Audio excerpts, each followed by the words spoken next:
एक पिता के जीवन में पुत्री बनकर कौन आती है? पुराणों से मिला एक अविश्वसनीय सत्य। शास्त्रों में कहा गया है पुत्र भाग्य से उत्पन्न होता है, पुत्री पुण्य से, यानी पुत्र भाग्य से तो उत्पन्न हो सकता है, परंतु पुत्री महान पुण्य कर्मों के फलस्वरूप उत्पन्न होती है। पर आपने क्या कभी सोचा कि आपके घर में बांसुरी बजा रही वह छोटी बच्ची आखिर कौन है? वह ऐसा क्यों कर रही है? क्या उन्होंने आपका घर चुना? एक पिता के जीवन में पुत्री मात्र एक संतान नहीं होती, वह एक अलौकिक रहस्य होती है। समाज में एक सर्वमान्य धारणा है कि पुत्री आने वाली पीढ़ी की संपत्ति होती है, परंतु पुराण कुछ और ही कहते हैं। पुत्री वह शक्ति है जो पिता के वंश के 7 कुलों को बचा सकती है। आज की लंबी और गहन चर्चा में हम एक बेटी के रूप में जानेंगे पिता के जीवन में वास्तव में कौन आता है। ऋषियों ने पुत्री को लक्ष्मी से भी अधिक स्थान क्यों दिया? अंत तक वीडियो देखें, क्योंकि अंत में गरुड़ पुराण से संबंधित जानकारी दी गई है। इससे आपकी बेटी के प्रति आपका नजरिया हमेशा के लिए बदल जाएगा। सनातन धर्म में ऋणानुबंध एक बहुत ही शक्तिशाली शब्द है। हम इस संसार में किसी से भी यूं ही नहीं मिलते। शास्त्रों में कहा गया है कि जब कोई आत्मा पुत्री के रूप में पिता के घर में प्रवेश करती है, जब ऐसा होता है तो इसके पीछे 3 मुख्य कारण हो सकते हैं। पहला, सद्गुण का पुरस्कार। यदि एक पिता पिछले जन्म में बहुत ही परोपकारी और दयालु थे, लेकिन एक उच्च कोटि की पवित्र आत्मा उनकी सेवा करने के लिए बेटी बनकर उनके घर आई। अपूर्ण प्रेम। कभी कभी पिछले जन्म का कोई प्रियजन होता है जिससे आत्मा का जुड़ाव होता है। यह गहरा प्यार था। वह एक बेटी के रूप में उस प्यार को पूरा करने के लिए वापस लौटी।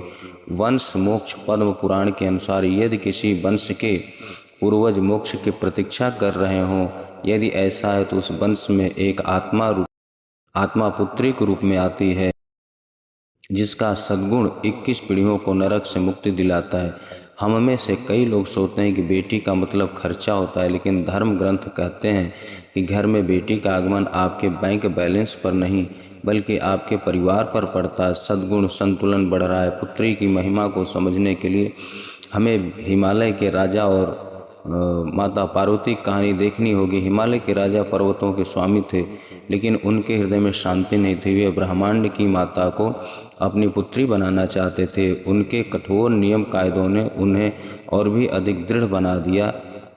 उनकी तपस्या से प्रसन्न होकर देवी पार्वती का जन्म उनके घर में हुआ। हिमालय राज जानता था कि उसकी बेटी साधारण नहीं थी। जब वह पार्वती का विवाह शिव से करा रहे थे, तब उनके आंसुओं से पूरा ब्रह्मांड द्रवित हो गया था। यह कांप रहा था। पुराणों में इस पुत्री का विदाई का वर्णन है। इसे दुनिया का सबसे कठिन काम कहा गया है। क्यों? क्योंकि पिता जानता था कि वह सिर्फ अपनी बेटी को ही नहीं बल्कि अपने भाग्य या भाग्य लक्ष्मी को भी अपने घर से विदा कर रहा है। एक पिता जो अपनी बेटी का सम्मानपूर्वक पालन पोषण करता है और उसे सक्षम हाथों में सौंपता है, वह ब्रह्मलोक में स्थान प्राप्त करे। यह पुत्री का उपहार है। हमारे समाज में एक बहुत ही गलत धारणा प्रचलित है, बेटी दूसरों की संपत्ति होती है, लेकिन ब्रह्मवेद पुराण इस विचार का खंडन करता है।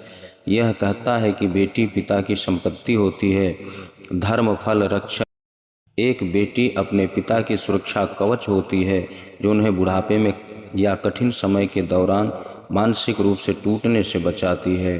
संस्कृति का वाहक। एक पुत्र वंश को आगे बढ़ाता है, लेकिन एक पुत्री 2 वंशों को आगे बढ़ाती है। पिता और ससुर सुधार और संस्कृति जीवित रखता है। शास्त्रों में पुत्री को आश्रम कहा गया, अर्थात जिसकी छाया में पिता को शांति मिलती है। ध्यान दीजिए, जब कोई पिता दिन भर की मेहनत के बाद घर लौटता है तो उसके चेहरे पर मुस्कान होती है। उस काल से उसकी सारी थकान दूर हो जाती है। यह कोई साधारण शारीरिक जुड़ाव नहीं है, यह आत्मा का जुड़ाव है। हिंदू विवाह में कन्याकर्ता यानी पिता का दर्जा सर्वोच्च होता है। ऐसा क्यों? बहू का उपहार भूमि भोजन या सोने के उपहार से श्रेष्ठ क्यों माना जाता है? गरुड़ पुराण के अनुसार जब कोई पिता अपनी सुसंस्कृत पुत्री का विवाह किसी गुणी पति से करता है तो वह न केवल एक संतान का त्याग करता है बल्कि अपने जीवन में अर्जित सभी भ्रमों और अहंकार का भी त्याग करता है। यह बलिदान, इसकी कोई तुलना नहीं है।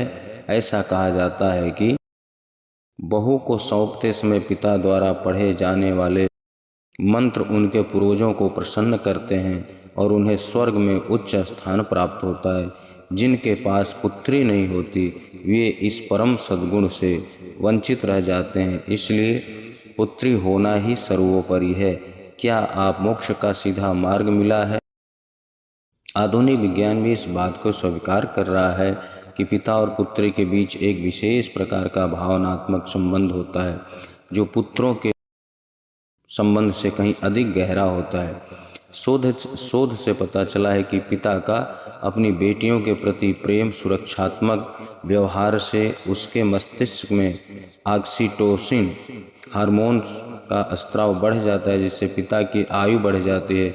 आध्यात्मिक विज्ञान कहता है कि पुत्र शक्ति का प्रतीक है। जहाँ नारी शक्ति का सम्मान होता है वहाँ वास्तु दोष नहीं होता। यदि आपके घर में हमेशा स्पष्ट और सकारात्मक रहें, लेकिन यह भी जान लें कि आपकी बेटी के पद चिन्ह वहाँ एक आशीर्वाद के रूप में काम कर रहे हैं।